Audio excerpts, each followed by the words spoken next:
The Panthers tonight, number 72, Kirby Capel, and number 52, David Benedict for the Fighting Panthers. And for the Bryant Hornets, number 77, Stephen Berry, and number 11, Greg Crane, along it looks like the rest of the seniors from Bryant High School out at midfield. We'll be back with more pregame activity after this 1-minute timeout. The officials for tonight's ball game: the referee, Ed Owens; the back judge, Gordon Hornaday; the umpire, Bob Crawford; the line judge, Robert Yelder; the head linesman, Greg Clinton.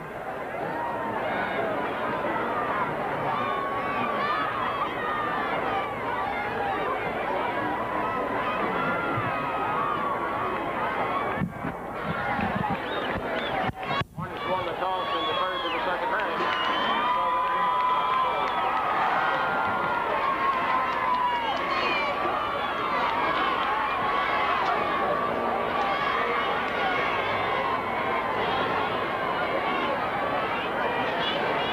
Panthers will receive from the south end of the field. The Hornets will kick and defend the north goal.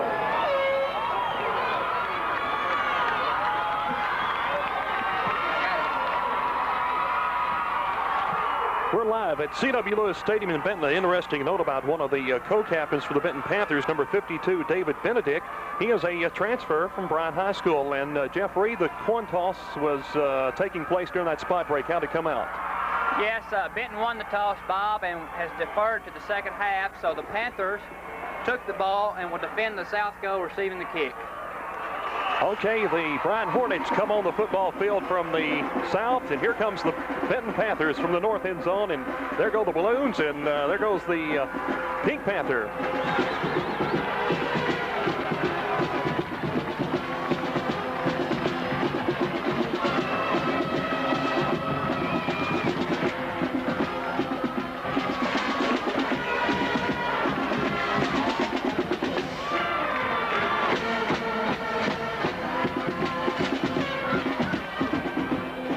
Well, it's the championship of Saline County, and it well could be the number 3 team from the 4A South Conference on the gridiron tonight here at C.W. Lewis Stadium in Benton. It's the Benton Panthers and the Bryant Hornets. And with a call of tonight's ball game, the voice of the Panthers, Steve Sullivan. Oh, thank you, Robert. Just about set to get this one going. As the Bryant kickoff team makes its way onto the field, and Bryant dressed in their road white jerseys, and Jeff Reed, really no road team tonight. As close as these two are, Steve, I think you can kind of throw the home field advantage away. There's about equal support on both sides, a near capacity crowd, and people are still coming in, so we may fill up C.W. Lewis for too much longer. Well, we talked on the way up here, 2-7. Bryant comes in at 4-5 Benton. And those records, I don't think, reflect the talent these teams have. I believe that's right, Steve. With a couple of breaks, both teams could have a lot better records. But Coach Fight says the breaks are things that happen. Said in good teams, you to get beat, you make yourself lose. So, Lonnie Payne, the kick in the air. It's going to be fielded by Scott Long at the 15, 20, 25. He's still moving at the 30. Breaks another tackle, 35 to the 40. Scott Long, the short man on the kickoff, took it at the 15 and literally ran through and over the Bryant kick team. And as a result, Benton in great field position, 1st and 10 at the 40-yard line. Scouts here, of course, tonight. Scott knows they're there. And he responds on the opening kickoff. We may have found us a kickoff returner here in the 10th game. Excuse me, Benton may have. Tommy Jumper, senior quarterback, just having a great year. Brings the Benton offense out, 1st and 10. Problems on 1st down, and Jumper is nailed 4 yards behind the line of scrimmage for a loss, but they're going to spot the ball just for a yard loss, the 39-yard line. Seemed to be some confusion between quarterback Greg Little and Tommy Jumper, and Jumper did the best thing. That was Greg Holmes at fullback, Steve, and Jumper. They had misconnected on the handoff. Shannon Berry for Bryant broke up the play. So Holmes gets the start at fullback. No huddle. 2nd down, 11 yards to go. Holmes gets the call, and he's hammered as he crosses the line of scrimmage for a gain of 1. There for the stop, Lane Smith, a 175-pound junior, and the Bryant defense equal to the challenge of the first 2 plays. And talking to John Brainerd, no huddle again by Benton. New wrinkle here. 2 tight end set. Randy Russell right side. Scott Long tight end left. 3rd down, 9 yards to go. Jumper options right. Forget it. Fine defensive play as Tommy Jumper is nailed in the backfield by Stephen Berry, a 225-pound senior. And that's as impressive as the defense has been against Benton this season on a first series. Stephen Berry twice was in the Benton backfield for losses there, and he also made the tackle on the other play. You want to talk about an impressive start. Scott Long back to punt the football back at the 22-yard line. Snap is good. Here comes the pressure. Long kick, backing up and fielded at the 22-yard line, running right and hammered at the 25-yard line. There goes the football. Benton's on top of it. Let's see what the officials rule, and we'll have to wait and see. No call yet. I believe they're waving him down, Steve. And they're going to call the return man down and give the ball to Bryant. It was Jerry Harper, 149-pound senior. From up here, it was really hard to tell exactly whether he had hit him before he went down. The ball came loose or afterwards. Officials took their time and made the call to be Bryant football. First look at the Bryant offense. 3 talented juniors, but a sophomore now getting a call at tailback tonight, Robert Amos. Mosley gives to Amos running right side. Forget it. He's nailed at the line of scrimmage. Scott Long, Heath Nix combined for the hit. And give Amos maybe a gain of 2 now, 2.5 as he gets out to the 25-yard line for a first down. Bryant has to cross the 30 and get out to the 32. Bring up a 2nd down, 7 yards to go for the Bryant Hornets. 2-7 on the season, 1-3 in conference play. And now receivers go right and left. Baxton and I behind Mosley, 5-man front. Now Mosley gives on the draw, and running for a first down is Robert Godino. Godino crosses the 30 to the 35-yard line. Bryant showed pass and went with Godino, and he can't help but be motivated tonight, Robert Godino. Yes, Robert was a Panther last year and ran into some problems, so now he's a Bryant Hornet. So Godino's run good for a first down, and Bryant's out across the 30 at the 35-yard line, 1st and 10. Mosley options, keeps. He's got running room across the 40-yard line, 45 across midfield to the 49 of Benton before Jason McGee can come up for the hit. And early on, 9:12 to play in the first quarter. It's been all blue and white. The Bryant Hornets have come to play. We hear more about Mosley's passing ability. There we see the junior can run. He got to the corner and looked really run nice on the option. So Baxton and I behind Mosley, 1st and 10 as they cross midfield. They give up the middle and not much there. Gain of 1 for Kevin Johnson, 175-pound junior fullback. Kevin, 420 yards rushing, 4 TDs on the season. And the Bryant offense really centered around 3 people, Mosley, Godino, and Johnson. They have about 90% of the total offense for Bryant. So you got to stop those guys if you're going to stop the Hornets. So it's 2nd down, 9 yards to go.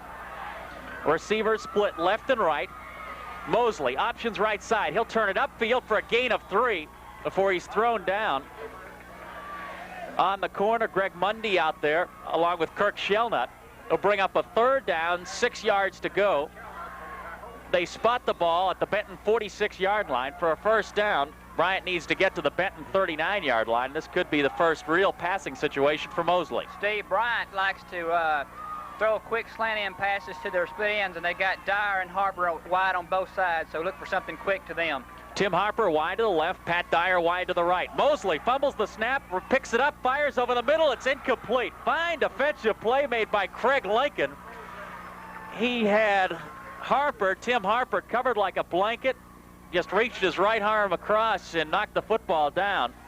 Give credit just getting the ball off in good shape to Chris Mosley. Fumbled the snap, but had the presence of mind to stick in the pocket, and really wasn't a bad throw, just a good play. He had a good job recovering the ball there and getting off the good throw. Lincoln was on the spot, though. Chet Gordon back at the 40-yard line. Punt formation, good snap. High, short punt. Benton without a deep man. Hits the 15 inside the 5. Will they cover it? No, it got into the end zone. And a big opportunity goes by the boards. Bryant was down in good shape to cover the football, couldn't do it. Benton offense will get a shot at it quickly down to the field, and Robert Edmondson. Okay, Steve, during that last possession, the Benton offensive line was in a deep huddle with Coach Perry Goodell, and they were working things out, so we might see something a little different during this series of plays, Steve. So the Benton offense takes over back at the 20-yard line, 1st and 10, second chance of the ball game. 7:40 to play in the first quarter, scoreless game. The Saline County shootout, right side for a gain of maybe 1 yard, goes Robert McNeely. And once again, a fine defensive play made by Stephen Berry. We've called that name 3 or 4 times, and we've played 5 minutes into the first quarter. Steve, I believe a while ago I called him Shannon Berry. That was his brother who played a couple years ago, but Stephen is a good ball player too. Stephen Berry, 225-pound senior, at 2nd and 8 for Benton at the 22-yard line. Monty Cornwell wide to the right side. The give goes left side across the 25, and that's it. Kirk Shelnut stopped there, and it'll bring up a 3rd and 5 for the Panthers, moving left to right on your radio dial, and at this point, not moving too far. First series, Benton 3 plays, was pushed back by the Bryant defense. And Bryant, after moving for a first down, forced to punt the football. And here we are for Benton, 3rd and 5 at the 25. Jason McGee wide to the right side. Little, McNeely, and Shelnut behind Jumper. Play action pass. Tommy rolls right side. Now he's going to turn it up and run the football. Across the 25, he'll have the first down. Across the 35 to the 36-yard line. Tommy Jumper, as we've seen so many times this year, making something happen. Lane Smith, 175-pound junior, upends Tommy, but not before he gets to the 37 for a gain of 12. And Benton with a much-needed first down with 6:20 to play in the first quarter. It kind of takes some of the sting out of the Bryant defense. If the Hornets had stopped them there, who knows what might have happened. Jake Goheen comes wide right side. A lot of shifting on the Bryant defense. They set up in a 5-man front. Backs in a bone. Jumper. Options left. Trips and falls as he crosses the 40-yard line to the 41 for a gain of 3. It'll bring up a 2nd down, 7-yard situation for Benton. 5:50 to play in the first quarter. No score, Benton and Bryant. Steve, Benton has started going to the left side, running offense toward the left side away from Stephen Berry, who dominated the first series. Stephen Berry, left defensive tackle. 6 minutes doesn't make a ball player, but he is having a football game. Scott Long now wide to the left side. Monty Cornwell wide right. Jumper looking for Long. Great catch, first down, and there goes the Bull. 30, 25-yard line. He's still on the move. 20, 15. He breaks another tackle. He looks like Superman as he goes down at the 13 and holds the football into the air. That was just a tremendous effort by Scott Long. He started on the left side of the field, made a great catch reaching forward. Looked like he was off balance and somehow just bounced off people in the secondary and worked his way all the way down to the 13. Steve, the best part of that play may have been the catch. He was really stretched out and caught it on the fingertips. Scott Long helping his average. He's averaging 19 yards a reception. They spot the ball at the 14-yard line. 1st and 10 for Benton in Bryant territory. Jumper options right, breaks a tackle, but he's surrounded and dumped. No gain. Good swarming defense by the Bryant Hornets. The bottom of that pile for the Hornets, Mark Knowles, a 225-pound junior.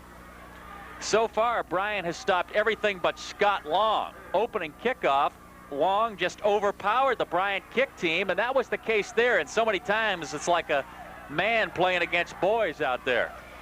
Nothing against the defense. The guy's 6'4", 235 pounds, and he can run. Now they're double teaming Long as he splits to the left side.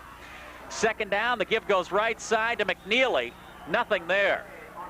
That Stephen Berry is there again. Also, Chris Lane was a returning all-conference player, plays defensive end right beside Berry, and he was in on that play also.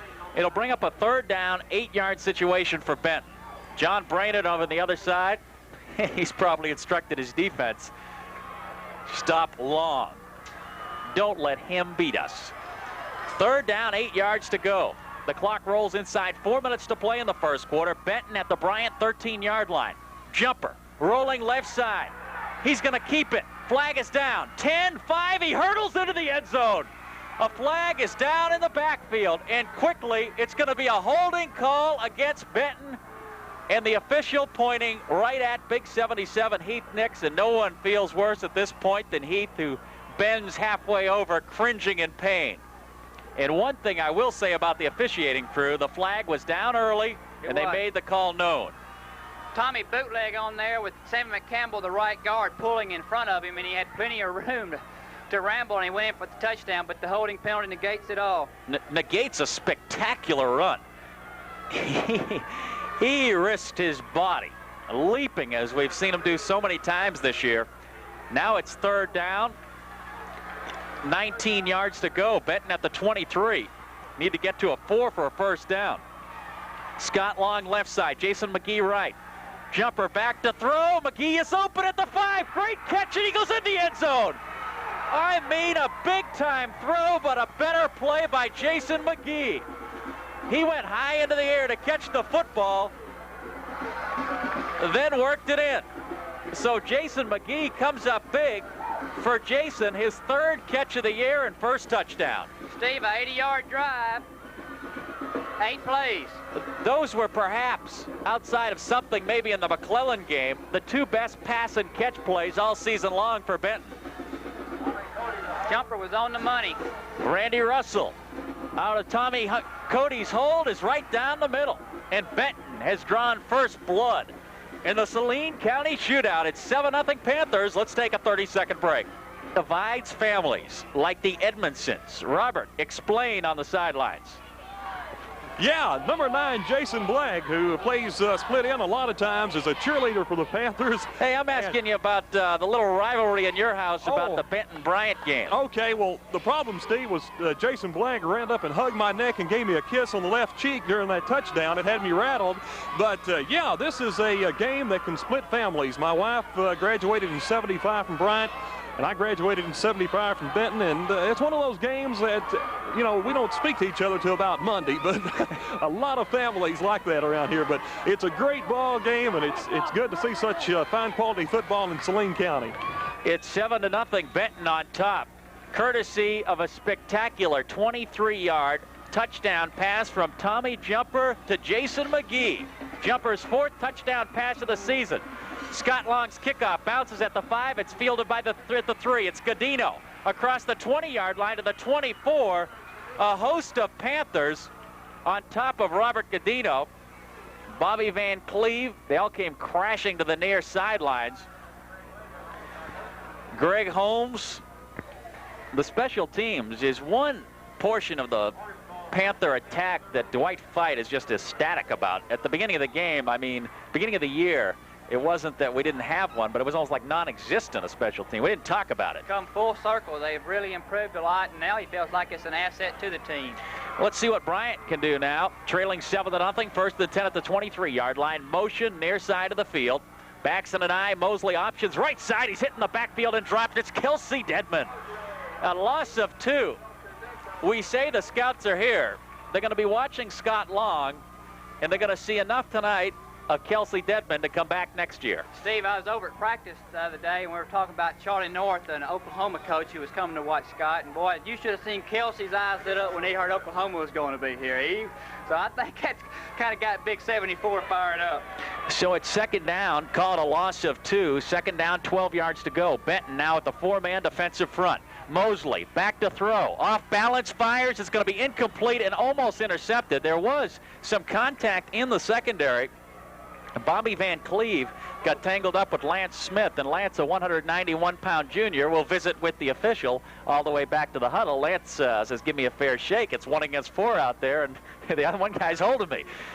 There was contact there, but the ball was not thrown real well, Steve. Surprising, Mosley had the time and somehow delivered the ball off balance. He wasn't pressured. It'll bring up now a third down and 12 yards to go. Big play for Bryant. They trail in this ball game 7-0, 2:50 to play in the first quarter. The ball at the Hornet 21-yard line.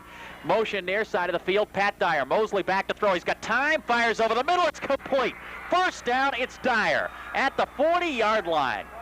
And Mosley answers Jumper with a bullet over the middle to Pat Dyer.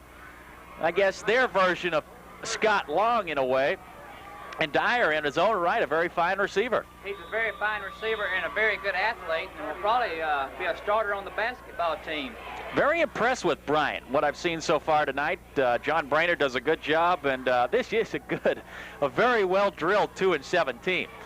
2:30 to play in the first quarter. Benton on top, 7-0. A Tommy jumper to Jason McGee, 23-yard touchdown pass. Now quick screen right side to Dyer. Across the 45, he's still on the move. First down into Benton territory. Out of bounds at the Panther 43-yard line, and a penalty flag is thrown, and it could be a late hit as the flag was thrown at the end of the play. A little extracurricular activity on the Bryant sideline. We will wait and see.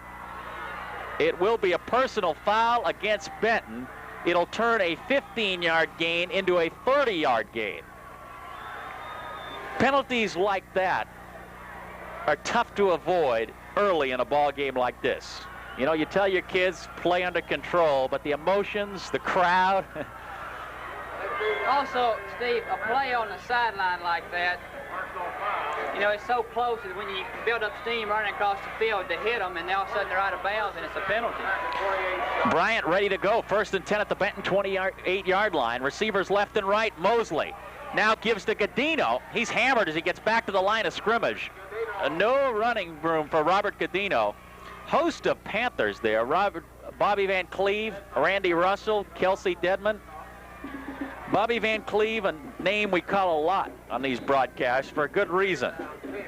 He's one of the unsung heroes, this Benton team. We hear a lot about Scott Long on both sides of the ball, but Bobby Van Cleve has stayed healthy, and he has just been consistent all season long. Very steady linebacker. 2nd down, 11 yards to go. Once again, Bryant goes with receivers right and left. Flanker to the left side. Now motion. Coming across the field, far side. Option play. Mosley nailed in the backfield by Roger Barker in at defensive end. And Mosley tried to get around the corner, and Barker was there one-on-one. Just threw Chris to the ground. It'll bring up a 3rd down, 13 yards to go. And Barker, Mundy, and Nix often play together. They will all be back along with Dedman next year, which is going to be one opposing defensive front. Benton has a lot of experience coming back. They got a linebacker and a defensive back coming back, too, with experience. So it'll be 3rd down, 12 yards to go. Receivers go left and right. Tim Harper left side.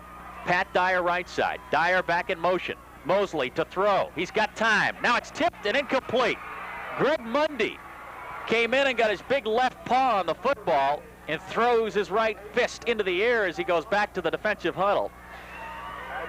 And big plays, something we come to expect from Mr. Greg Mundy. On the season, Greg is number 4 in the tackle chart. He's recovered 2 fumbles, too. He also, and Steve, another part of that play, Scott Long was a tackle there, and was knocked down to the line of scrimmage. He almost made an interception. He just didn't see it in time. He's done everything this season but intercept a pass. Clock down to a minute to play in the first quarter. 4th and 12, and Bryant will go. The ball at the Benton 30-yard line. 2 receivers split to the right, 1 receiver to the left. Johnson, sole back in the backfield. Mosley to throw. The pressure is on. He rolls away from the pressure. He's going to run inside the 40, but that's it. Bobby Van Cleve is there to stop Chris Mosley. And the Benton Panthers will take over, give Mosley a gain of just 2, and give the credit there to the defensive front. They flushed Mosley out and forced the junior to run the football, and Bobby Van Cleve was there and waiting for Mosley. Big stand by the defense. Benton was only rushing 4, and they had pressure on him, and a good job by the people who dropped off to come up and contain him before he got the first down. The Benton offense, 1st and 10 at the 27-yard line. 1 receiver, Jake Goheen, wide to the right side. It's Craig Lincoln. He's got a 1st down. Watch out. Across midfield. He may go all the way. 25, 20, 50, 10-5, touchdown. 73 yards, Craig Lincoln for the score. His longest run of the season. I mean, he blasted right through the middle, just went all the way. Steve, they did that on the right side of the line of scrimmage where they've been having trouble earlier, too. Tony Guerra, the right tackle, was really celebrating on that one. Craig Lincoln is, make no mistake about it, he may not be in the starting lineup, but he is Benton's most explosive back. He averages 5.8 a carry. Earlier this season, we saw him bust one for 57 yards. And in a ball game like this, where there's not an abundance of speed on the field, he may be one of the quickest players on the field. He pulled away from the Bryant defensive backs. Randy Russell, the guy you can almost count on it now. Benton says hello in a big way to their county rivals. It's 14-0 Panthers. Let's take another 30-second break. Bryant fans have to be a little down. If they've been looking at the papers, they may have noticed that the Benton defense has not been scored upon in 11 quarters. And we're 29 seconds away from that being 12. Scott Long, he's got the kicking apparatus all set to go. His big right foot is into the football. End over end kick. Godino at the 5. Out across the 10. Running right at the 15, 20. He's got some room. 25, 30. Watch out. 35, 40. Roger Barker with the tackle. Ball flies out of bounds, but it will be Bryant ball at the 45-yard line. And I got excited for a reason.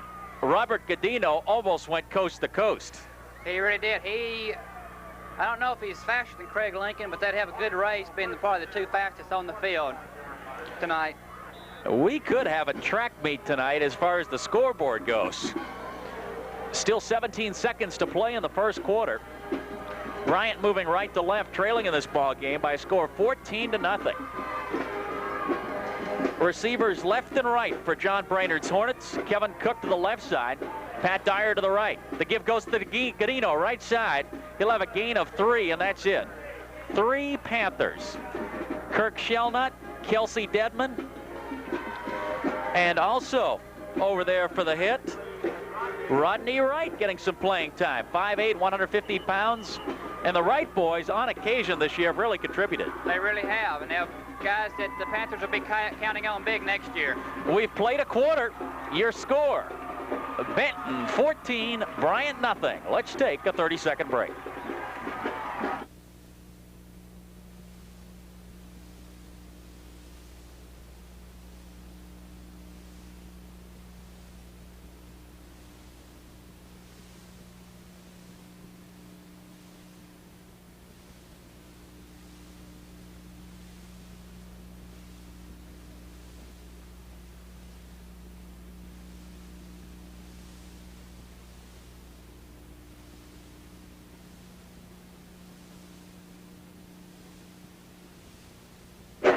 Second down, 8 yards to go as we resume play. Bryant now moving left to right at its own 48-yard line, trailing 14-0. Mosley play action, wants to throw. Here comes Scott Long. Mosley goes deep. The catch almost made, incomplete. Fine defensive play. And yeah, we were just talking about the Wright boys there for the big defensive play, Rodney Wright. And I mean, it was a big defensive play. It really was. He broke up a long gain there. The official there was kind of reaching for his back pocket to throw the flag, then I guess he decided not to. There was a little bump in there, but Harper had a chance to catch the ball. He just missed it. Tim Harper on the end. I mean, an incredible throw by Chris Mosley, because he knew Scott Long was going to hit him at any second. He took the hit and delivered a strike. I mean, Harper had it in his hands and just stripped by Randy Wright. Rodney Wright. He had to get up off the ground to see the end of it because Long was on top of him. Third down, 8 yards to go. 2 receivers split to the left side of the field. Baxton and I, tight end right side. Benton 5-man front. Quickly, Mosley fires. He's got a man on the screen running across the field and nailed before he can get back to the line of scrimmage. Chet Gordon. It's Chet Gordon. Chet Gordon lined up at a flanker spot. It was just a quick screen. Mosley turned, fired to Gordon, and Gordon came flying left to right into the pursuit, and was cut down. 4th down, 7 yards to go. The ball at the 47, and John Brainerd knows a lot of time to play, and he is not going to roll the dice at this point. Chet Gordon back in punt formation at the 35. Snap, no pressure. Fair catch called. Monty Cornwell had no intentions of catching the ball. It bounces inside the 15 at the 12-yard line. Monty's thinking probably good on that play. Things are going too well to mesh up on a special teams or take a gamble on a punt. Quickly down to Bob Edmondson and what has to be a very enthused Panther sideline. Steve, you're exactly right. This Panther sideline is wired to the hilt right now. During that last touchdown run by Craig Lincoln, I was nearly stampeded because the entire squad on the sideline was running parallel with him. But the Panthers are really up, and the Hornets are going to have to come up with one here or a little bit later to stay in the ball game, Steve. Benton 1st and 10, leading by 14 points at its own 12-yard line. Watch out, McNeely, first down across the 25. He's got one man to beat. 30, 35, 40, 45. Makes a move at midfield, down the 40, and knocked out of bounds at the 37-yard line. I don't know if Robert McNeely is wearing earphones and heard us call Craig Lincoln the fastest Panther, but boy, Robert had a tough week last week. It seemed wherever Robert went, there were 7 El Dorado Wildcats. And tonight, he got to the corner and almost broke that. Steve, I was kidding with Robert earlier this week about them. I said, Robert, you're going to get him positive yardage this week? And he took it good-naturedly. He did a good job on the touchdown that he did because he had a nose for the ball. And there for a second, I thought we were getting ready to have 3 plays in a row with a score. But Brytant got him, but it was a good long run. Close to 50 yards, if my math is right. I think it's right at 50.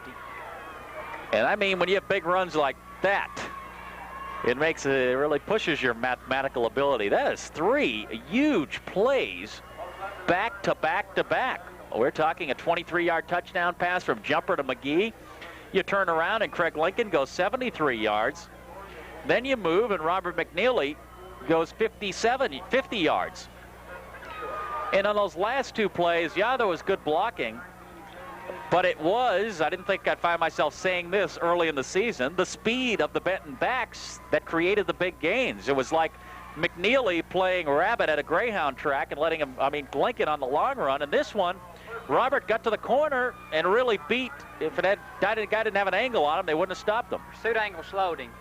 So it'll be 1st and 10 Benton. And they have Bryant reeling at this point. At the Hornet 37-yard line, Kirk Shellnut hammers off the left side to the 34-yard line.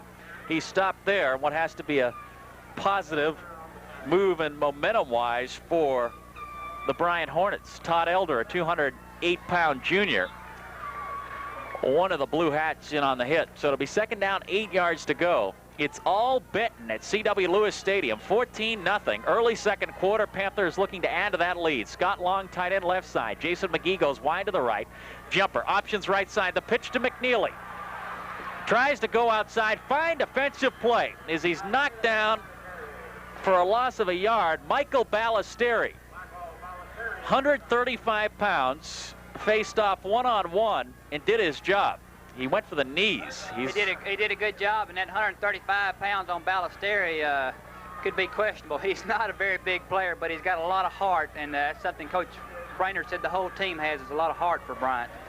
Michael Ballesteri, you could see that setting up as a one-on-one from up here. And Ballesteri, give him credit, won that battle. It's 3rd down, 8 yards to go for Benton. Jumper to throw. Here comes the pressure. He's rolling away from the pressure. Now sacked back at the 47-yard line. Fine defensive play by Lane Smith. One Bryant Hornet came in close, really on the fringe of what could have been considered a late hit, and Scott Long with a few words to the official afterwards. And that's one guy, plays motivated, but you don't want to get him any more fired up than he is. We call him the Raging Bull. He's back at the 42, ready to punt the football, the Benton 42. One deep man back at the 10-yard line. Here comes the pressure. Long drills it. Fair catch called for. Ball bounces at the 6 and into the end zone. Bryant will take over at the 20. And we'll take a quick 30-second break with your score. Benton 14, Bryant nothing.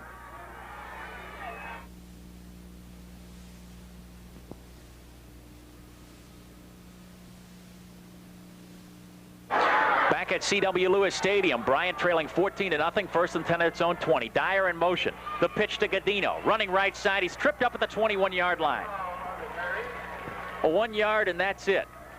Shane Smith over for the hit along with Randy Russell. Bring up a 2nd down, 9 situation. 8:20 to play in the first half. Bryant, kind of like a fighter who's been hit with a couple of solid shots, reeling and really trying to gain some composure and just get the bearings back and try to get back in this football game.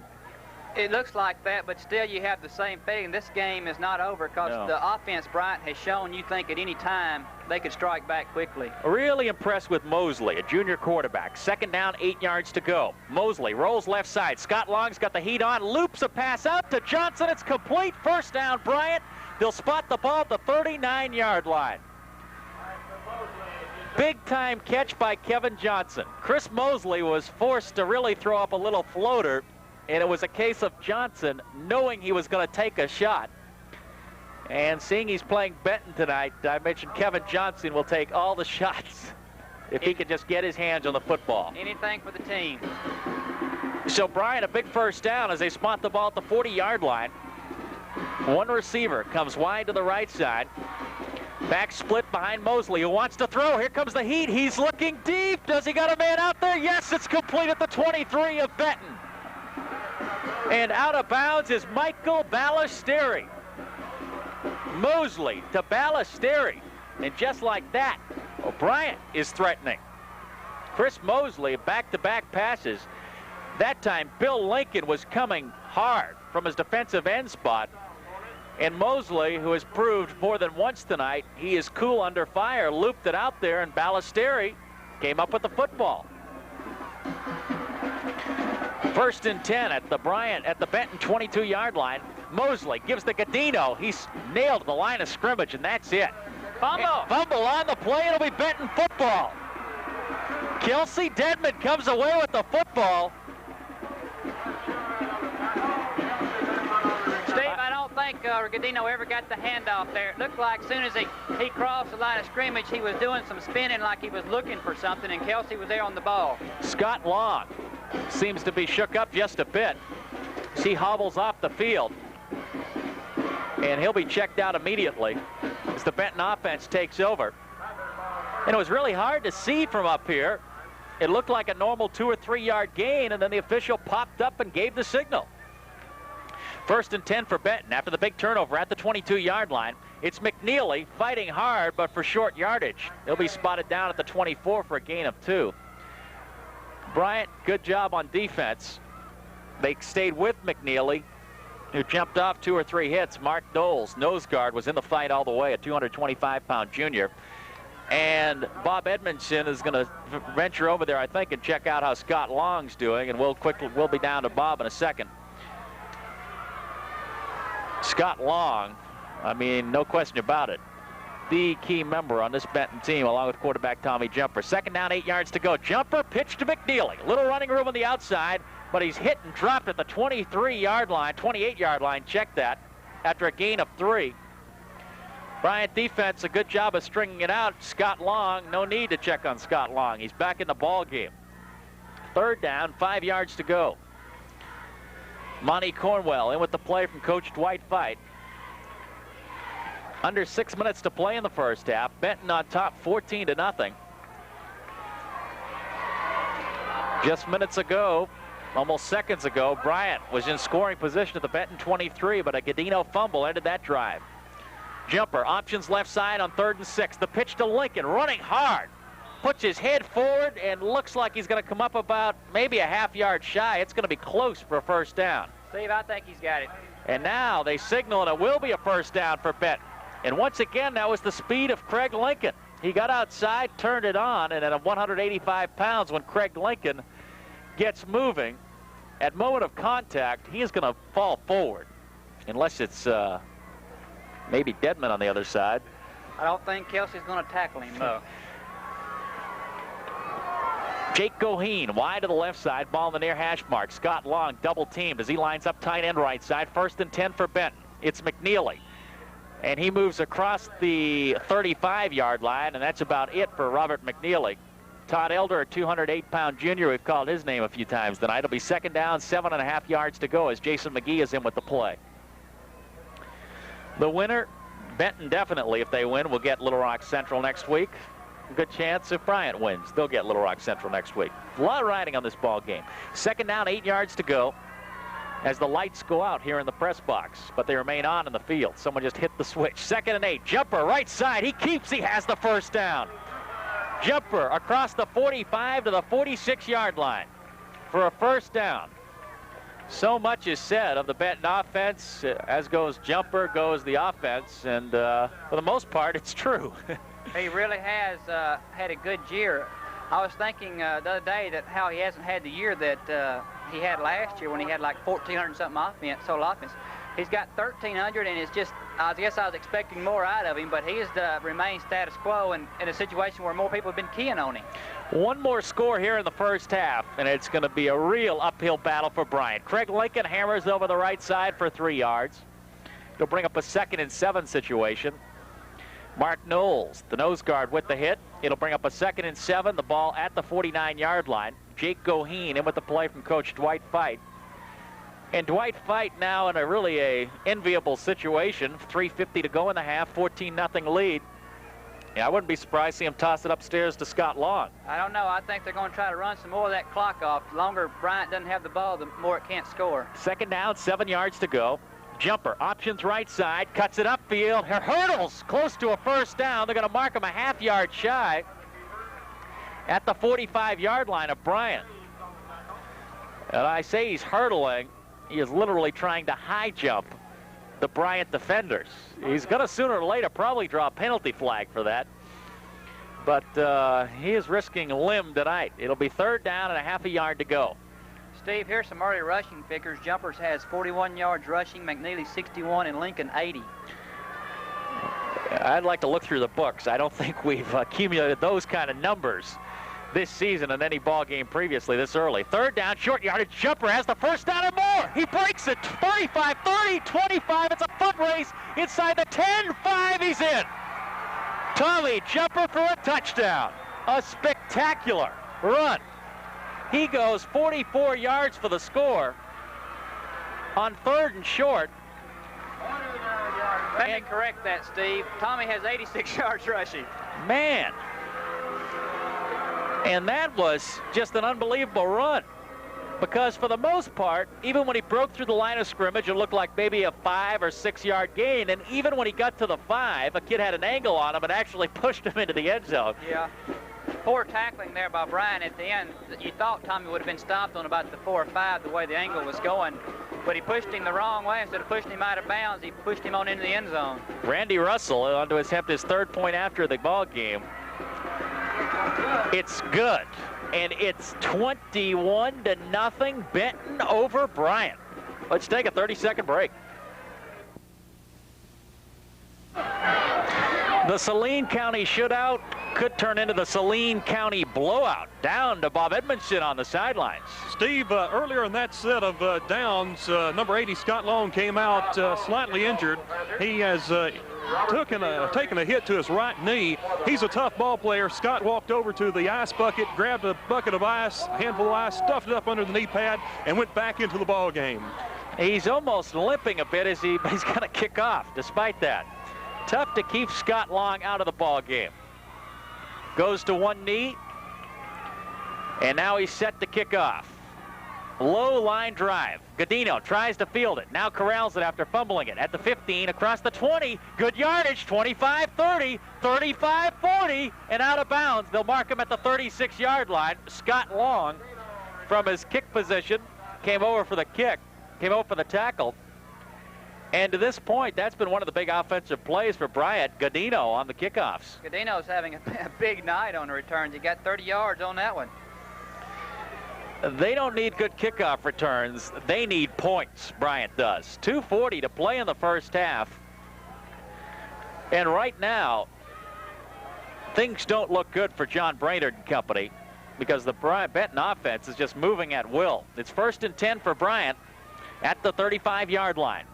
Option left side, the pitch to Godino. He's tripped up and down he goes at the 36. Steve, that's the best way you can see playing the option. They hit the fullback, Van Cleve did. Jason McGee hit the quarterback. And then I didn't get the cornerback charging in there, but tripped up the pitch man for no gain. They had every facet stopped. Right now, Benton can do no wrong. 2nd down, 10 yards to go for Bryant. The ball at the Bryant 35-yard line. The Benton defensive front, now 4 of them. Randy Russell, Heath Nix, Greg Mundy, and Scott Long. Mosley to throw, fires deep. It's complete. 25-yard line, 20, and down at the 19. Craig Lincoln with the tackle, and with the catch, Michael Ballesteri. That name is haunting the Benton secondary tonight. Ballesteri, just a case of him reacting to the ball better than the Benton secondary. 135 pounds. That's 135 pounds the Benton secondary is going to be sick of seeing, I have a feeling, by the end of this night. Bryant refuses to give in. The clock down to 1:40 to play in the first half. The offense really has moved the ball effectively. Turnover killed him on the last drive. Motion near side of the field. Comes Kevin Cook. Option right, Mosley. He's covered. Now pitches it to Gadino. Inside the 15-10, he's going to go in the end zone. Robert Gadino for the score. And I mean a big-time play by Chris Mosley. Chris Mosley pitched that ball as he was going down. And I mean, that was a great play. He made that touchdown run. It was almost like a gift to Gadino. Mosley took the punishment, and Gadino gets the credit. When he got the pitch, he had 3 guys in front of him. They all waltzed in. 21-6. Yeah, give those Bryant Hornets credit. They fired right back. Kick is up, the point after, and through. Not much to spare, but it got through, and that's all that counts. 1:21 to go in the first half. We've got a ball game. It's Benton 21, Bryant 7. Let's take a 30-second break. C.W. Lewis Stadium. And Bryant fired back in a hurry. Chris Mosley to Michael Ballesteri, the bomb, and then Mosley on the option to Gadino. And they're skilled people, very talented. And with the talent they have, and not out of the woods yet, and there's being ball's being now laid down on the tee, and the onside kick is going to be on the way momentarily. I don't think there's any question. Bryant not trying to fool this at all. If they're going onside kick, the ball is horizontal on the tee. The onside kick, still bouncing. Scott Long now fumbles, and it'll be Bryant football. Scott got his hands on the football, but couldn't gain possession. And covering it is William Reynolds. And John Bryant, really a gutsy move, because they didn't in any shape or form try to hide that onside kick. They laid the ball horizontal on the tee, and they brought out to kick it Kevin Caldwell, a junior, and it paid off. Reynolds with the recovery. It's 1st and 10 on the 46-yard line of Benton. Over a minute to go in the first half. Mosley over the middle. It's complete for a first down at the 35. To Tim Harper, and just what you mentioned early in the ball game, Jeff, he'll just drop back 2 or 3 steps and fire the quick in shoot to Harper for the first down. That time was executed perfectly. 1:02 to play in the first half. Bryant trailing by 14, threatening to make it a 7-point ball game. Receiver split left and right. Now the give goes to Kevin Johnson up the middle. Short yardage, probably a gain of 2 before 3 maroon jerseys shoved Johnson into the ground. Bobby Van Cleve, one of them. Now quickly, timeout is called. 45 seconds to play in the first half. We'll take a 30-second break. Your score, Benton 21, Bryant 7.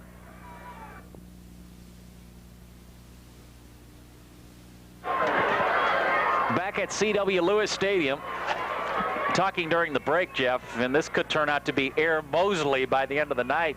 Bryant having all kinds of success throwing the football. Mosley's already 7 of 10 for almost 200 yards passing, and I got a feeling this lack of success Bryant's having running the ball that we're going to see a lot of passes the rest of the way out. And the thing that makes Bryant's passing game so effective, they have several receivers. Ballesteri, Harper, Lance Smith, Pat Dyer. Now going right side is Kevin Cook, 138-pound senior. Receivers left and right, Ballesteri left. Gadino and Johnson set behind Mosley. Mosley to throw, here comes Scott Long. He has his hands on Mosley, and down goes Mosley. Sack number 9 of the season for Scott Long. When you're in need of a big play, Scott Long usually comes through for Coach Dwight Fite. And I mean, either someone forgot to block Scott or plane got whipped because he was in the backfield and on. Hey, there was nothing Mosley could do. There was a back, I think, who was supposed to pick him up, and I don't think he wanted much part of the big 235-pounder. Well, I tell you, one defensive move midway through the season, letting Scott Long play a little defensive end, his sack total It just went through the roof. He was like at 1. Last 2 games, he's at least had 3 or 4 sacks in each ball game. And shifting to the 4-man front, they went from your basic 5-man front that a lot of high schools use to a 4-man front, and they really have good personnel to use the 4-man front. And it moved Long out to an end instead of being inside at a tackle spot where he could be jammed up and held on passing plays. Down the end, he's got more freedom, and he has just gone wild out there piling up the sack numbers. I saw him maybe a week or 2 ago, and he mentioned, man, this defensive end's a racket. There's some plays they don't even block you. He's used to getting hammered on that defensive end spot. In offense, is no picnic for him. He gets a lot of media coverage, and boy, that's nice for the family and everything, but opposing players read about that, and he mentioned, I had a chance to visit with them a few weeks ago, that, yeah, some guys on the other team say, we're going to break your legs, we're going to get you long. 3rd and 15. Ballesteri wide to the left side. Dyer wide right. Baxton and I. Benton fakes blitz. Mosley rolls right. He's got time. Fires incomplete. He was looking for Dyer. He threw that like you'd throw a fastball about 100 miles an hour. Shane Smith was right there with Dyer. Had it been complete, it wouldn't have been a first down. No huddle, and they'll go for 4th and 15 as they spot the ball at the 41-yard line, and this is a big play. I don't understand going without the huddle when the incomplete pass stops the clock, but maybe they're trying to catch Bryant a bit off guard. The clock, 21 seconds to play in the first half. Dyer wide to the right side, Ballesteri wide left. Mosley looking, here comes the pressure. He rolls right, fires deep into triple coverage, incomplete. He was looking for Dyer, and give the Benton secondary credit. Mosley rolled out, had plenty of time, but they were count of, I think, 5 maroon jerseys around Pat Dyer, and it would have taken a perfect pass. Really was, and you got to give Heath Nix and Scott Long credit there. They put pressure on him. Now Benton, with 20 seconds left, not in bad field position. And when you've had the first half they've had, busting these big plays, it doesn't take 20 seconds for Craig Lincoln to go, how many yards? 60 yards. They'll spot the ball just outside the 40. Jake Goheen goes wide to the right side. Goheen gets single coverage. Scott Long with 2 guys staring him in the face on the left side. Give goes to McNeely. Forget it. A loss of 2, and I mean fine defensive play by Mark Knowles, and he is a talented junior nose guard who's going to be heard from. And the clock winding down, and Dwight Fite says, we'll take 21-7 to the locker room. Scott Long ready to get his foot into the football. Bryant will be moving left to right on your radio dial as we start the second half. End-over-end kick. Godino at the 6, across the 10, running right at the 15, 20, 25, gets to the outside at the 30, and he's knocked down at the 34-yard line.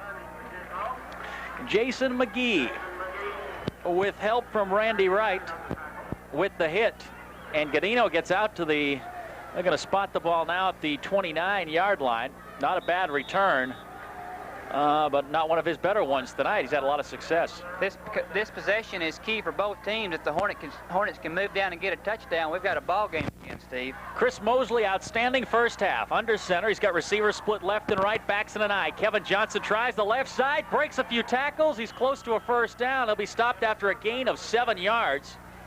Jason McGee up from his defensive back spot for the hit, and that's the first time tonight we've seen Kevin Johnson get loose, and he gains close to 8 yards. It'll be 2nd and 2 for Bryant.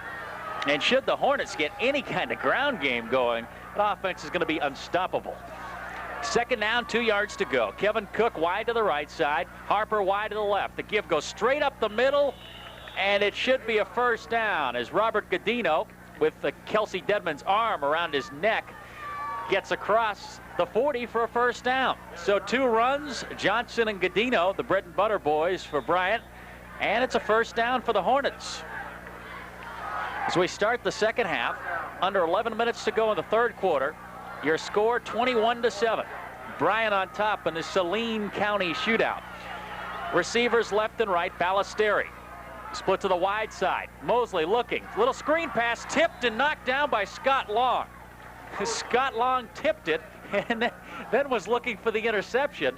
If he had tipped it a little higher, he would have had a chance at it. That's twice he's come close on interceptions tonight. He may get him one, and if he does, I'd hate to have to try to tackle him because they're having a hard time doing that. A lot of guys are happy. They're celebrating after they get their hands on the football. This guy's waiting, what's next? What can I do?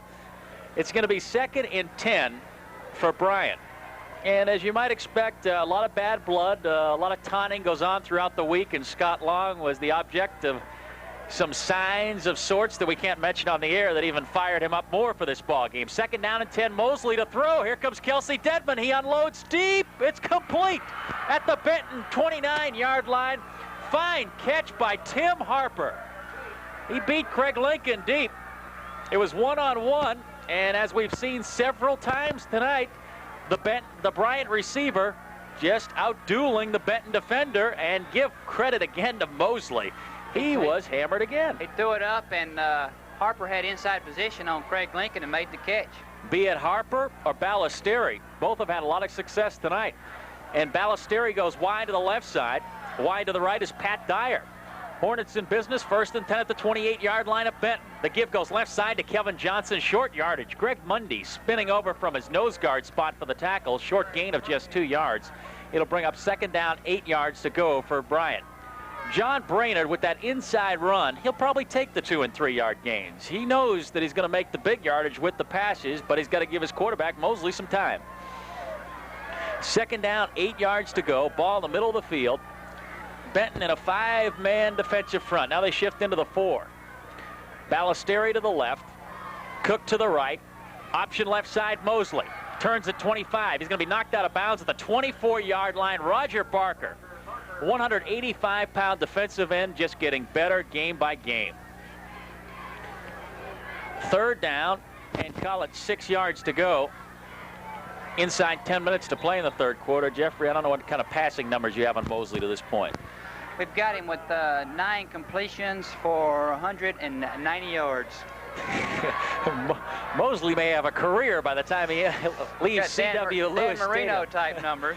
Receivers go right and left. Tim Harper to the right, Ballesteri to the left, Baxton and I. Mosley to throw. Here comes the pressure. Bobby Van Cleve on the blitz. Mosley rushing to the sideline. He does good to get out of bounds at the 26-yard line. And Greg Mundy and Randy Russell came too close to getting a late hit call. It's a short gain. It'll bring up a 4th and 8. And that's one thing. The officials have really let them play tonight. There have been a lot of plays on the fringe where we might throw flags from up here. But, you know, you say call it even for both sides. They're doing that tonight anyway. There's only been 1 late hit call, and that was against Benton. Someone may get killed in the process, though. It's going to be 4th down and 7 yards to go, and Bryant's going for it. At the Benton 25-yard line, Mosley to throw. It's a screen pass over the middle. He's got a receiver, tight end. It's going to be close to a 1st down, but he's going to be stopped a yard or 2 shy. Good job by Randy Russell coming back. He didn't bite on the screen. It was just an inside screen to Lance Smith, the tight end. And there seemed to be some kind of confusion, almost like Smith was a yard or 2 in front of the blockers. And while they had the numbers out there, the play was just not set up well from the beginning. So the Benton defense comes up big, and they take over at the 20-yard line. Scott Lawn breaks the huddle. He goes tight end left side. Jake Goheen wide to the right. Tommy Jumper turns, gives to Craig Lincoln, who busts off right tackle for 4 yards. On the bottom of the pile, guess who? Stephen Berry, 225-pound senior, who is vying for Defensive Player of the Game honors for Bryant. It'll bring up a 2nd down, 6 yards to go. Bad news is Craig Lincoln, it looks like he may have gotten a cramp, some kind of minor leg injury, and he is going to be attended to by Dan Cathy, as now he's down on the sideline. 2nd down, 7 yards to go. Give goes right up the middle and close to a 1st down. It's going to be awfully close is Greg Holmes, playing with a cast on his right arm. Guy who's been itching to get back into action. It brings up a 3rd and short yardage, and really a big play with 8:21 to play in the 3rd quarter. Yes. Benton needs to maintain the momentum it's established offensively. And now with 3rd and 1, Scott Long splits wide to the near side. Jason McGee wide to the right side. Long draws double coverage. Right up the middle goes Holmes. No way. The Bryant defense is there. And I mean, that was just a great defensive play by the nose guard starting at Mark Knowles. And John Brainerd has got to be ecstatic on the sidelines. That was just a great defensive play. And now they're talking about measuring it Tommy Jumper wanted a measurement. He's not going to get it. Dwight Fite gives a look, and now the officials will bring out the chains. Benton is debating going for this, which is, boy, something you think about. With the ball on your 30-yard line and you're leading by 2 touchdowns. And the only reason they're probably thinking about going for it is the job Bryant has been doing, Mosley on offense, throwing the ball. And here are the chains. This may give an idea of how much. They're going for it, Steve. Dwight Fite has rolled the dice before, but this is the biggest gamble of the year. But we've seen so many times where we think he's going and they're just trying to draw the defensive line off sides. Scott Long goes wide to the near side. Jason McGee to the far side. It's 4th and short. The ball at the 29-yard line of Benton. Quarterback sneak jumper has the first down right over Dwight Everett. There was no attempt to draw Bryant off sides.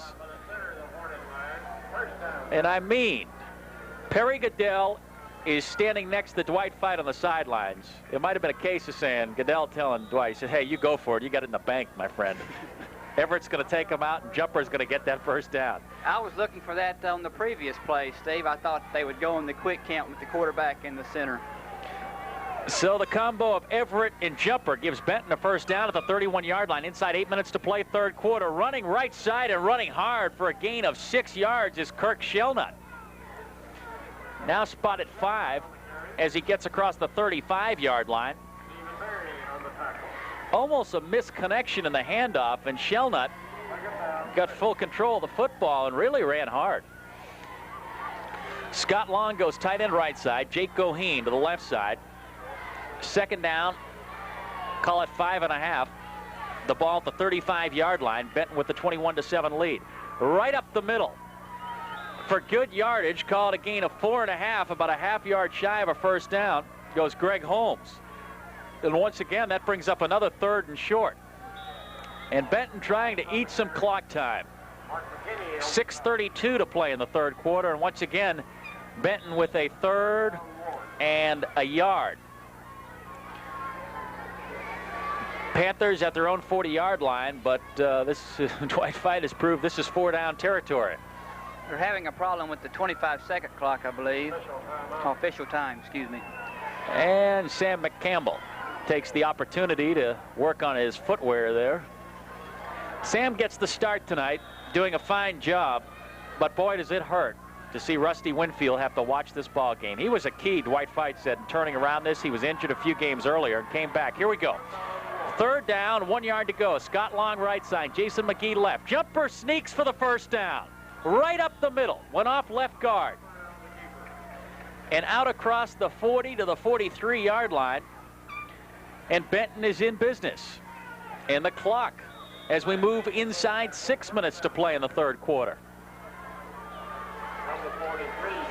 2 first downs on this possession, just grinding it out. Long goes tight end right. Benton with a 14-point lead midway through the third quarter. A win will send the Panthers to the 4A state playoffs, and there goes McNeely. First down, down the sidelines. He may go all the way. 25, 20, 15, and out of bounds at the 11-yard line. Robert McNeely. Oh, man. He started,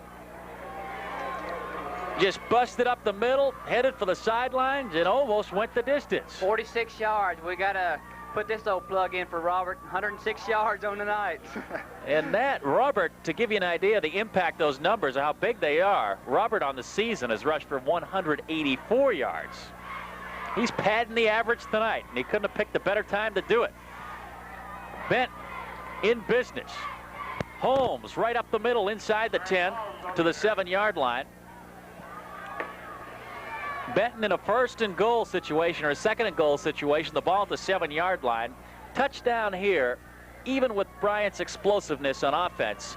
We're talking 5 minutes to play in the third quarter. I don't think, Steve, just talking touchdown. I think talking about points. I think they go for the field goal because it's going to make take 3 scores to beat you. And at this point in the season, we can't talk field goal. Randy Russell has really been kicking the ball well. 2nd down, goal to go, the ball at the 7. Up the middle goes Shelnut. Not much.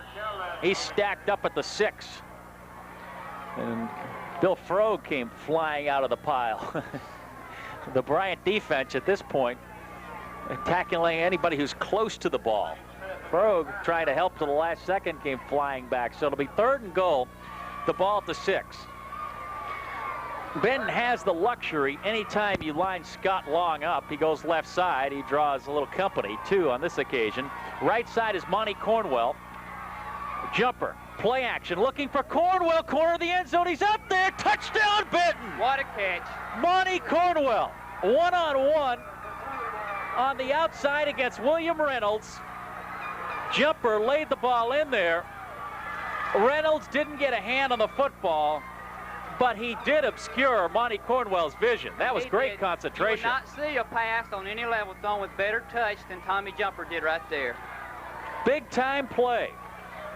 And Monty Cornwell being mobbed on the Benton sideline. Randy Russell steps it off. The kick is up, and this is a 21-point ball game again. Your score, Benton 28, Bryant 7. Let's take a 30-second break. Leads down to the sidelines, and Bob Edmondson. Thank you, Steve. Well, Craig Lincoln was injured on that last possession for the Benton Panthers. He took a lick to the right side of his right knee. He has an ice pack on it right now. And I don't know if you're going to see him tonight with the lead that Benton has right now. I believe Coach Dwight Fight might let him sit on the sideline and save him for next week. We'll have to wait and see, though, Steve. Okay, we'll be waiting for an update. Very valuable member of this Benton Panther team. Craig Lincoln, as is Scott Long, who set the kick off. Big right leg is into the football, and he shanked it out of bounds at the 30-yard line. Scott looking over there in disbelief as the ball bounced out of bounds. And he gets a few instructions from Coach Dwight Fight, and Dwight simply telling Scott, keep it a little lower.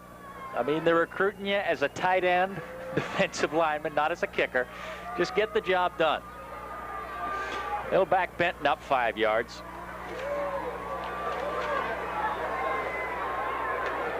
Been a pleasure to watch Scott Long operate this season. Just a talented ball player, and you find a lot of kids that are gifted with great ability who don't have the drive he has.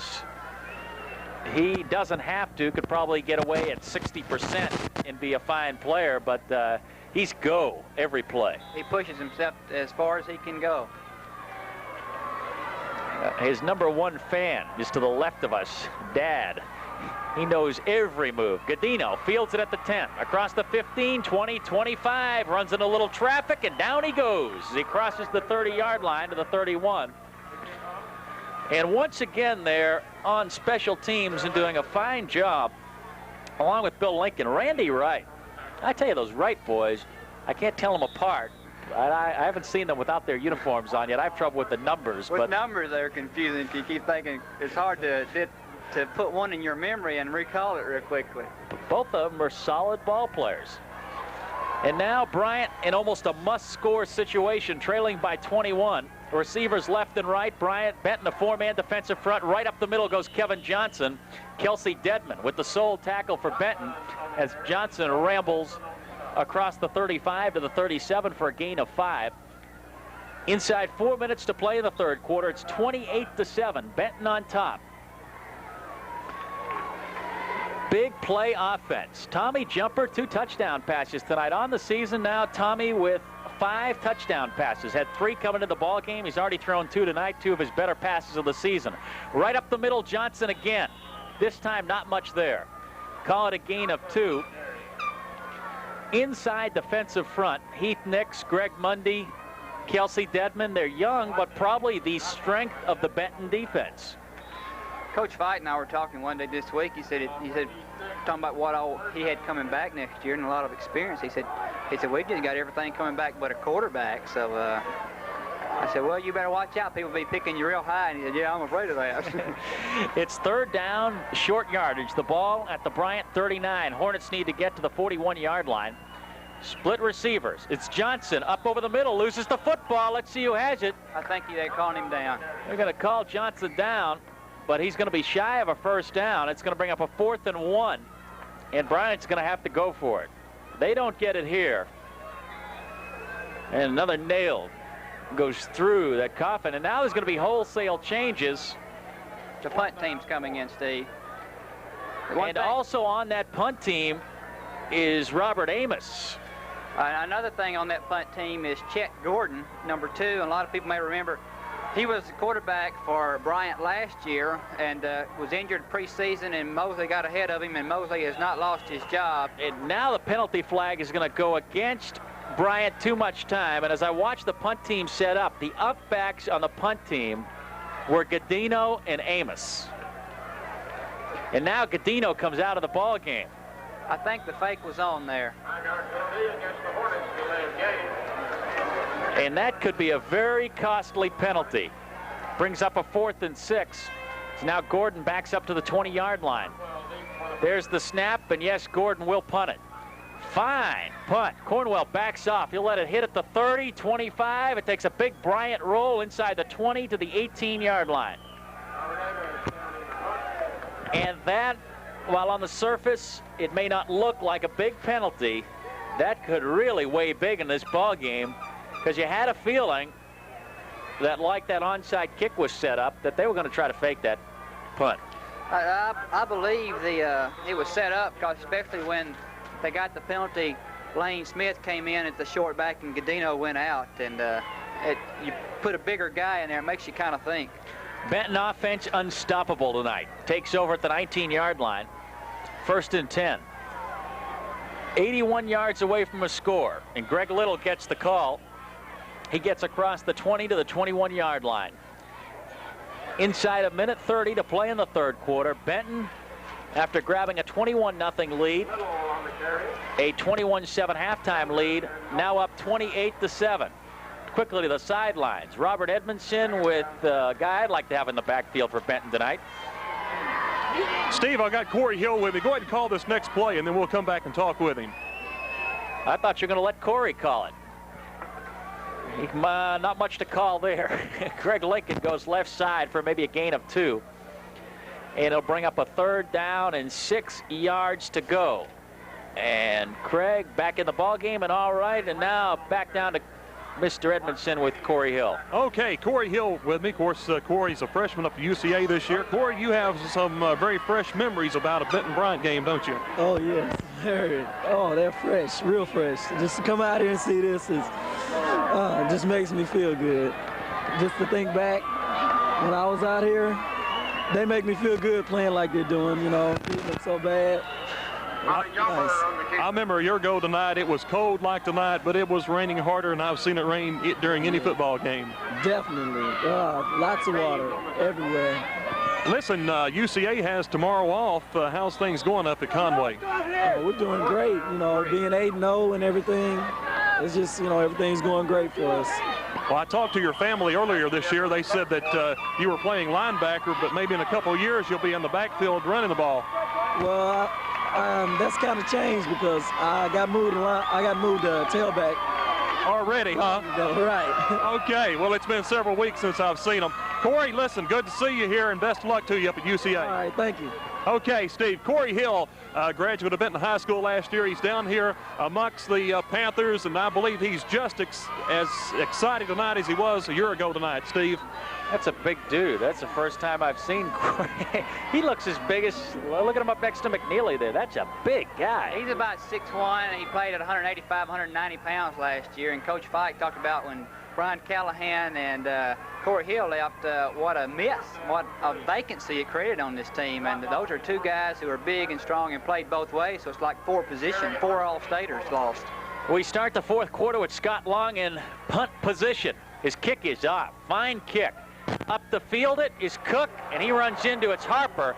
He runs into a stone wall at the 46-yard line, but Bryant will take over with good field position, and it's must-score time for the Hornets. We're in the 4th quarter. They're 21 points down. If they don't score on every possession or get a little help from Benton, their season is over. It's do-or-die time, and the success the Hornets have had passing the football, Steve, I imagine that Coach Brainerd will not be messing with the running game much, except maybe a couple of draws.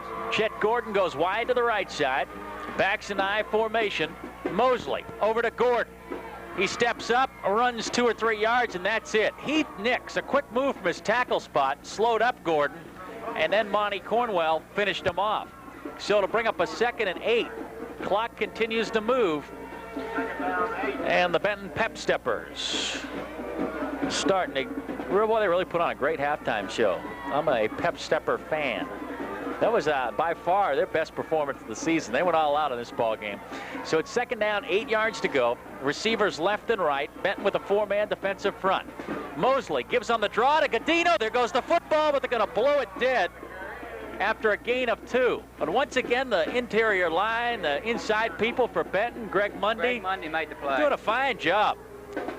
It looked pass all the way. Godino got the call on the draw, and the defense wouldn't bite. No way Greg Mundy and Heath Nix are playing like sophomores at this point. Of course, really, they've got so many games under their belts. They're not really sophomores anymore, Steve. This time of the year, sophomores become juniors, and juniors become seniors, and seniors, they're just guys hanging around. If we could keep Scott Long around another year, that would be unbelievable defensive line. 3rd down, 8 yards to go. Mosley, bootleg left side. He's going to run for a 1st down. He's still going inside the 35 to the 30-yard line. Chris Mosley, fine run. Craig Lincoln with the hit, but not before Mosley works his way to the Benton 30-yard line. Every time it seems like Bryant is dead, Mosley just brings him back to life with a big play. 20-yard gain there, but as we've seen so far, Bryant's a good team between the 20s, but they get close to that goal line, they fumble or have a turnover, and that's where they've had problems tonight. Michael Ballesteri, 2 big catches, goes wide to the left side. Quick screen to Chet Gordon on the right. He drops it, picks it up. They're going to rule it a lateral, and he's going to run close to a 1st down to the 21-yard line. What happened was Mosley fired it, just a quick wide receiver screen to Gordon from up here. It didn't look like he had possession immediately, so I guess it was ruled a lateral. He fielded it. He was looking to pass. And then he ran upfield for an 8-yard gain. So maybe luck is starting to change for the Bryant Hornets. Ballesteri goes wide to the right side. Pat Dyer, flanker left side. 2nd down, 2 yards to go. Benton 4-man front. Mosley wants to throw the ball. Rolls right. Here comes the pressure. Fires off balance in the end zone. Incomplete. It was almost intercepted by Craig Lincoln, who had great position on Ballesteri in the corner of the end zone. And once again, Scott Long doesn't go down as a sack, but he got a chance to land a pretty good shot on Chris Mosley. Mosley can hear those big feet coming his way, can't they? Right now, a shoulder pad has worked its way through the jersey. Mosley has looked like a quarterback that's been in a battle. He'll be glad that number 8 is a senior, won't be around next year for this game. 3rd down, 2 yards to go. 9:20 to play in the ball game. Mosley up the middle, and he is creamed on the quarterback sneak. Bobby Van Cleve, that's a big hit. Van Cleve came from his linebacker spot, and it was helmet to helmet. Heath Nix had Mosley low, and that gave Van Cleve a clean shot. And now it was close enough to measure. The sticks are going to come across. And even 9 minutes to play in this Saline County shootout as they stretch the chains out. They're a good half a yard shy. 4th and less than a yard. John Brainerd sends Tim Harper into the ball game with the play. This, I guess you could say this is the ball game for Bryant here, Steve. 4th down and less than a yard. The ball at the 21-yard line. Bryant has a bigger task ahead in the scoreboard, 28-7. They trail. Here we go, back split behind Mosley. 4th and short. Long count, tries to draw Benton offsides. Now he goes in motion, leaving the 2 backs and calls timeout. That was strange. I think the sole intention there was to draw Benton off sides, and then Mosley went in motion, which is another movement that the defense is not used to seeing, and thinking that might draw him offside, and that Benton just stayed home. It didn't work. Well, I imagine they get plenty of that in practice when Jumper's practicing drawing other teams off sides, and he's good at it. So now it's 4th and 6, or 4th. They're going to draw a penalty on the play. Delay of game. I don't know. I'd take my chances on the 4th and short. Here we go. 8:20 to play in the ball game. 4th down and 6. The ball at the 26-yard line. Mosley drops back, fires over the middle. It's going to be incomplete. Craig Lincoln, a fine defensive play. You could hear the helmets smash from up here as Craig Lincoln and Michael Ballesteri went for the football. But Lincoln comes up big again. And for all intents and purposes, unless Benton puts the ball on the ground, this baby is over, and the Benton Panthers, after somewhat of a sluggish start, are going to play probably the Little Rock Central Tigers, the #1 team in the state next week. Big task there. Watch out, Cedric Fillmore. Scott Long's coming to town. 1st and 10 at the 25-yard line. Jumper gives right side to Greg Holmes, and he spins across the 30-yard line for a gain of 5. Steve, Benton started this possession on its 26-yard line, and believe it or not, they've only had one scoring drive shorter than that. Benton's scoring drives tonight have been twice. They've gone 80 yards. They've had a 77-yard drive and a 72-yard drive. That's 309 yards on 4 scoring drives, and they've just had an overwhelming offensive night. 28-7. The score indicates that performance. Here we go. Scott Long, tight end right side. Jumper options, pitches at the last moment to McNeely, running sideline across the 35, the 40-yard line for a 1st down. Once again, a fine job by Tommy Jumper. Waited to the last moment, absorbed the hit, and let go at the football at the same time, and made it possible for McNeely to get that 1st down. Bryant is a beaten team at this point. They're down 28-7 on the scoreboard and unable to stop the Benton ground attack. Scott Long, tight end left side, in what looked like it might be a disastrous season, is now turning into one heck of a season. Benton with a win tonight will go to 5-5. Jumper to Lincoln, left side. Craig smashes his head into a chest of a Bryant defender and goes for 3 yards. And Craig comes up shaking his head. The cobwebs out. Probably going back to the huddle thinking that wasn't a very good idea. Steve, Benton's close to a 1st tonight. Robert McNeely already has 118 yards rushing. Tommy Jumper has 96 yards rushing, and Craig Lincoln has 88. So Benton could have 3 backs over the 100-yard mark after this drive. Unbelievable. 2nd down, 7 yards to go. Jumper, play action, wants to throw. He's got a wide open. It's Jake Goheen. He makes the catch at the 20. Stumbles, 15, and goes out of bounds at the 14-yard line. Jake Goheen made a great play. He was too wide open. That put more pressure on him than a defender would have. At first, he bobbled the football. You have to understand he was working in limited area. He was close to the sideline, but managed, after bobbling the football, to catch it. That had enough composure to stay in bounds, and he got rid of one defender and almost skipped in the end zone. For Jake Goheen, his 2nd catch of the season. A lot of statistic improving tonight. Right side is Scott Long. Greg Holmes right up the middle into the end zone. He wasn't touched. 16 yards for the score. And yes, the Saline County shootout is a Benton rout. 34-7. Greg Holmes. I believe that's Greg's 1st touchdown of the season. Oh. I mean, it feels good for these Benton kids, or Bryant on the other side, to beat the other team, but to win with a score like this, oh, just can't express how good they must feel on that sideline. And Randy Russell is a force kicking the ball. 35-7. Let's take a 1-minute break.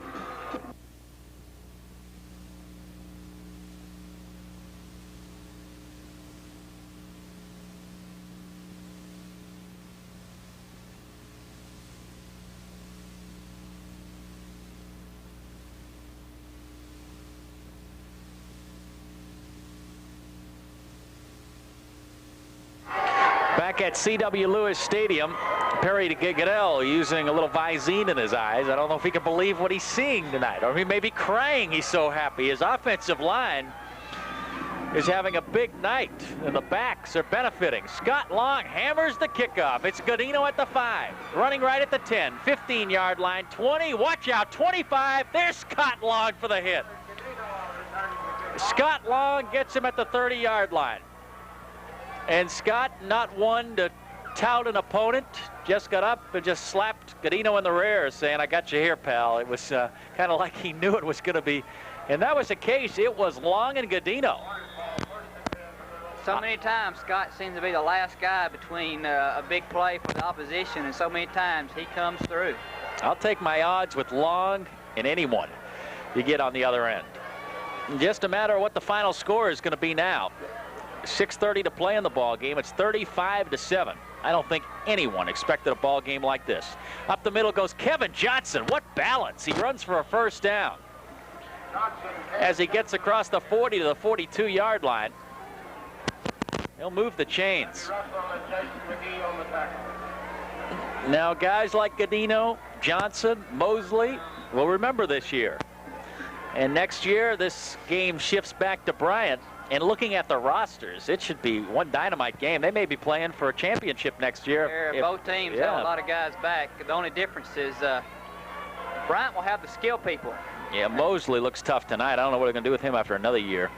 Amos now at the tailback spot, and Mosley is back to throw. Here comes Barker, fires wide open, but incomplete. Mosley had Kevin Cook wide open over the middle, but overthrew him. Instead of crediting a defensive back, credit Roger Barker, flying in from his defensive end spot. And on paper, Little Rock Central should whip Benton, but this team is going to go in with some heavy momentum.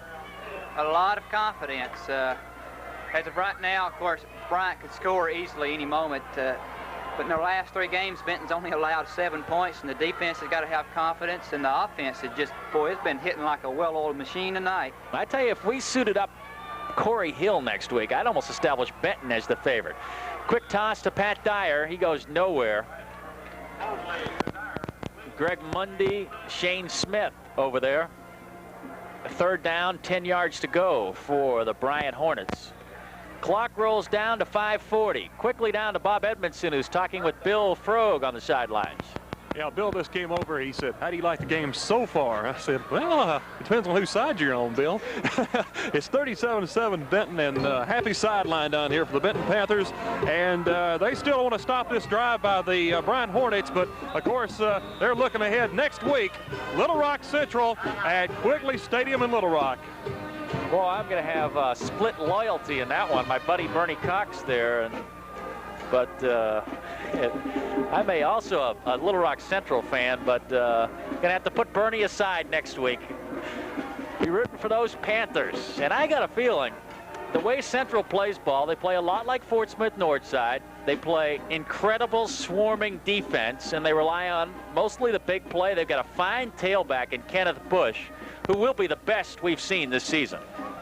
Also, I was talking to Coach Turner after we interviewed each other on the air. After I interviewed on the air, we were backed away, and while Bob was going over some stuff, we were talking about Little Rock Central, and he said they have tremendous team speed on defense. I said it's just typical Central. They'll fly to the football awfully hard.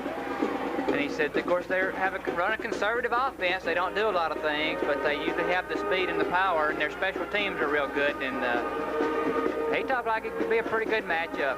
They don't have Derek Russell, which is one good thing. A receiver. It doesn't matter when they can outrun you, Steve, because how far, it doesn't matter. It's just if they can outrun you. 3rd down, 10 yards to go for Bryant. The ball across the 40 at the 42. Mosley on the roll. Here come the maroon jerseys. He fires on the run. It's incomplete. And we're going to have pass interference called on Craig Lincoln. Maybe it won't be on Craig. Craig's hoping for a call on the Bryant receiver, Tim Harper. And it will go against Harper. Steve, that'll be a loss of down, too. Craig Lincoln at first thought he was called for the penalty and was all upset. It looked like 2 guys fighting for position on a rebound, pushing each other back and forth. Lincoln has had a heck of a game in the secondary tonight. He has played good football as far as running the ball on offense, too. And it brings up should be a 4th and 10. Take that back. It'll be 4th and about 25. 4th and 25. Back at the 27. I believe the Hornets would just like to go home now. I fortunately never was on the field in a situation like this, but I can imagine the last thing you want to see happen is that clock slowly grinding down. You want it to fly by. And the punt takes almost the Benton bounce. It's been that kind of night for Bryant. It's finally down at the 37-yard line, and that's where the Benton offense will take over. And Dwight Fite has called the dogs off. He's going to give the second team some work now. 35-7, 5 minutes to go, and I guess that's the official word that the game is won, is when he brings in the second team offense.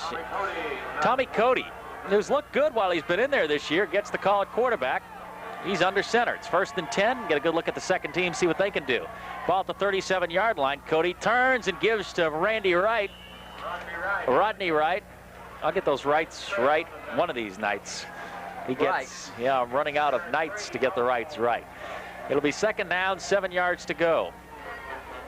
I'm going to have Dwight Fite do something with the Wrights jerseys so I can call the right. It'll be. They should make one number 1, the other one number 49. Yeah, it'll be 2nd down, 7 yards to go. I'm just going to call them right.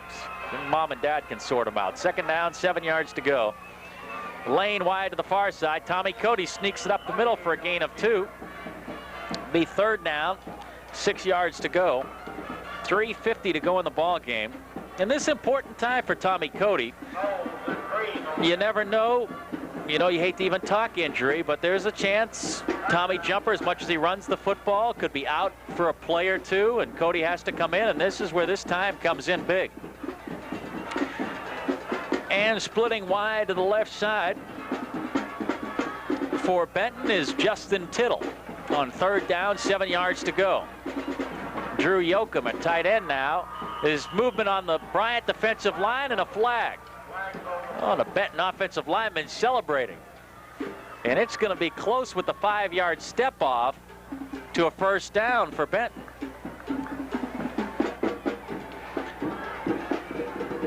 Just a matter of time. 3:20 left in this ball game. It's 35-7. Benton over Bryant. Time now to think of our candidates for Saline County Electrical Supply's Player of the Game honors for the Benton Panthers. It's going to be 3rd and short, less than a yard. Tommy Cody, look at his chops here. He can't wait to get at this Bryant defense here. Cody barking the signals. Long count. He'll take it on the quarterback sneak. Good yardage. He's still going in the secondary. Cody puts his head down for the 1st down at the 36-yard line. Tommy Cody. Steve, let's mention some of these guys on the second team offensive line. We got Dennis Bird, Drew Yoakum, Jeff Rivers, Michael T, Sam McCampbell, and David Benedict, who played for those Bryant Hornets as a sophomore and felt like a change would do him good, and I'm sure he's glad tonight he made the change. Yeah, he's on the right side tonight, 35-7. 1st and 10 for Benton. Left to right on your radio dial on the Bryant 36-yard line. Cody turns and gives, and over the left side for short yardage, maybe a gain of 2 on the play, goes Jamie Greer. Jamie had a little PT earlier in the season. Now running in with the play is Kyle Pitts.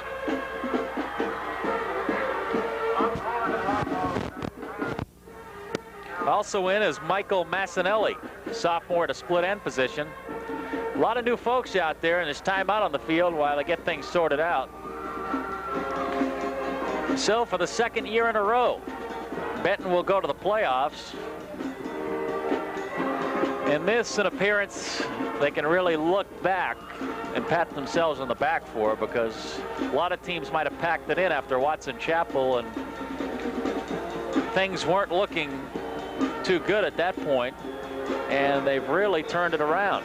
They have. It's on the road. You're right. I was kidding Coach Fight today. I said, you've only won one game at home. I said, you want to play the game at Bryant? He said, well, he said, you're right about that. He said, but I think we'll take our chances at home. Second down, 8 yards to go. Benton working inside the Bryant 35-yard line. Cody will take it on the quarterback sneak, and he slithers down to the 31-yard line. And into the ball game, another substitution.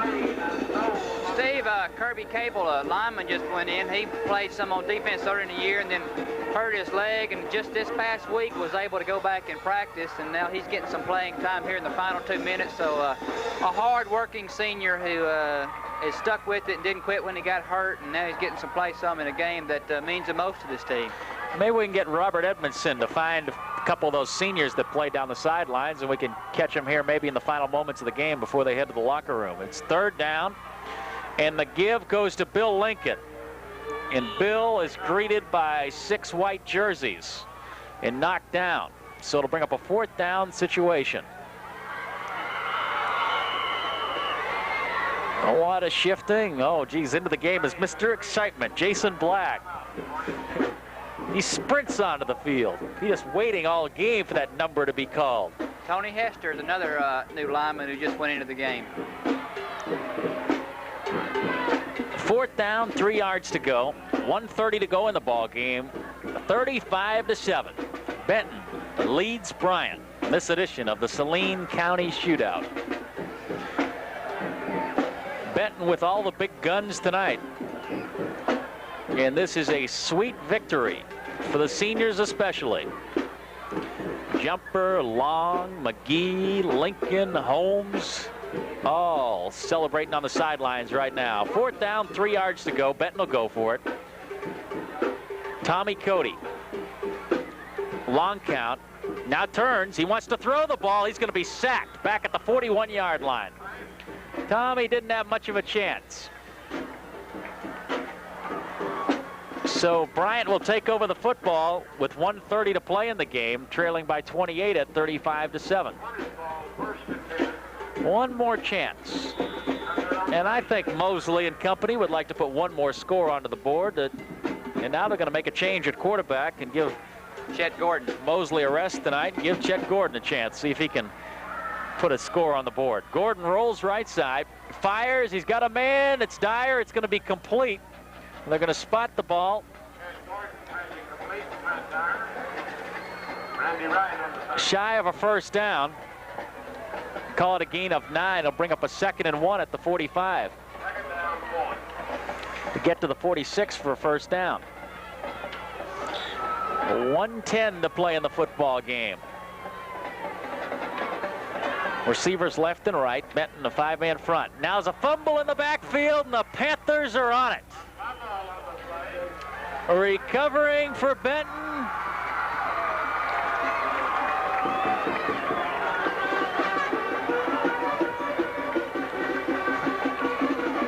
The only guy on the team we don't know. Well, he had Kelsey's number on earlier in the year, and I started saying Kelsey Dedman, but he's not. It's number 36. He's a sophomore, we can tell you that. Quickly, let's go down to Bob Edmondson on the sideline. Quickly, let's go to Bob Edmondson on the sideline. Okay, I called Jeff Rivers. Jeff took off the big knee brace tonight, and he's wearing a smaller one. How'd it do tonight with that smaller one on there, Jeff? It felt a lot better. I felt like I could move around a lot easier, and I didn't. With that bigger one, my leg feels, real tight and everything. It's hard for me to bend it. I felt faster and quicker out there, and I wish I'd have thought about this earlier this season because I think it would have helped out a lot. You're going to be wearing that thing next week against Central, I bet. Oh, you guarantee it. We're going to take it to the Tigers. Well, I tell you what, during the coach's interview this week, you said if the Panthers could get it together, it wouldn't be any problem, and that's what happened tonight. Hey, we worked together like a team, like we know how to. Took it to the Hornets. Hey, this is what football's all about when you're a Benton Panther. Okay, Big Jeff Rivers, number 70, offensive lineman for the Panthers.